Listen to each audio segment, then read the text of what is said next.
Imagine being an introvert in the Stone Age.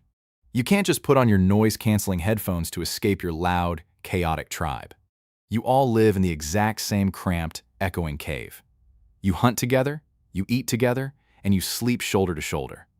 Your survival literally depends on constant, non-stop group interaction. It sounds like an introvert's absolute worst nightmare. When we think of prehistoric times, movies and TV usually show our ancient ancestors as loud, angry extroverts who love to show off. Pop culture tells us that the loudest and toughest humans were the ones who survived, while the quiet ones were left in the dust. But did introverts exist back then? And if they did, how did they survive in a world that demanded so much noise and action? Let's play a quick survival game to find out. Imagine you were dropped right into the freezing ice age, and you have to pick your survival class. Are you picking Class A, the hunter? Your job is to rush out into the snow, yell at a giant, scary mammoth, and fight it head-on with your tribe. Or are you picking Class B, the observer? Your job is to stay back, quietly study the animal tracks, and spend hours figuring out how to invent a sharper spear so the hunters don't get crushed. If you picked Class A, you're an extrovert. You are built for the rush.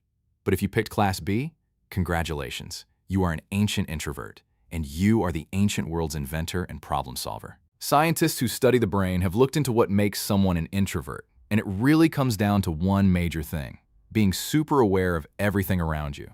Introverts have brains that think very deeply about things. They notice details that other people miss completely. In today's world, noticing every little thing can make you feel stressed out at a loud party. But out in the wild? That was the ultimate prehistoric superpower. Think about it.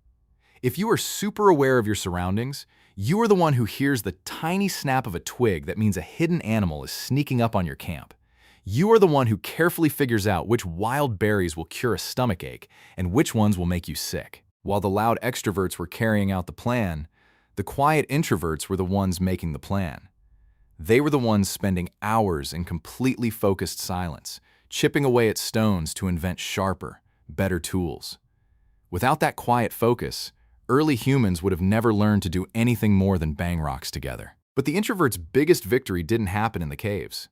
It happened a few thousand years later, when humans finally learned how to farm and built the first permanent cities. Life got super complicated really fast. We didn't just need loud warriors anymore. We needed quiet thinkers. Let's do another scenario. You live in ancient Egypt. You have two career paths.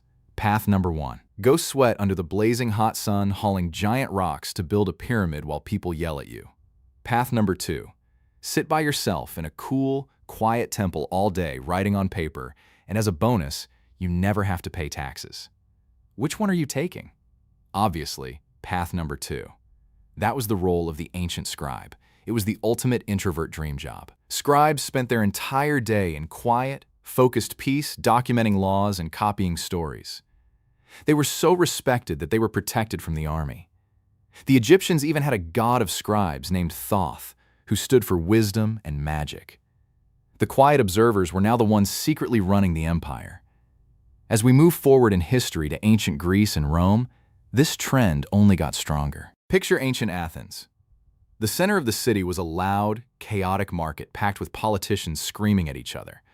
But the real heavy lifting of human progress was happening far away from the crowds. Take a guy named Zeno.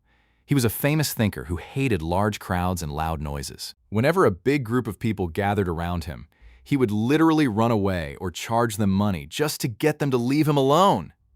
Yet, in his quiet alone time, he came up with a way of thinking about mental toughness and staying calm under pressure. This way of thinking eventually ruled the Roman Empire and is still used today. While the extroverts were fighting for attention in the streets, introverted thinkers were hiding in their quiet rooms to invent math, map the stars, and write books that would last forever.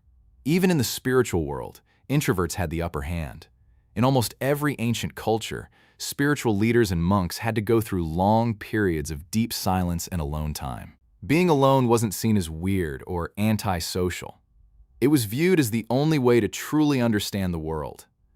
The modern world we live in today is incredibly loud. We have social media demanding our constant attention, schools with zero privacy, and a culture that seems to reward whoever can shout the loudest. It's easy for introverts to feel like they don't fit into this fast-paced world. But history tells a completely different story. Your quiet observation, your deep thinking, and your ability to focus when you are all alone are not modern weaknesses. They are the exact survival skills that helped drag humanity out of the mud and into the stars. Without the quiet ones, we would have no math, no deep thoughts, and no recorded history. The loudest people in history might have gotten the most immediate attention, but the quiet ones were the ones actually writing the history down. So, the next time you feel the need to cancel plans, stay home, and recharge in a quiet room, don't feel guilty. You're just practicing a survival strategy that has worked for 10,000 years. Thanks for watching. If you want to quietly feed your brain some more history from the comfort of your own room, hit that subscribe button, and I'll see you in the next video.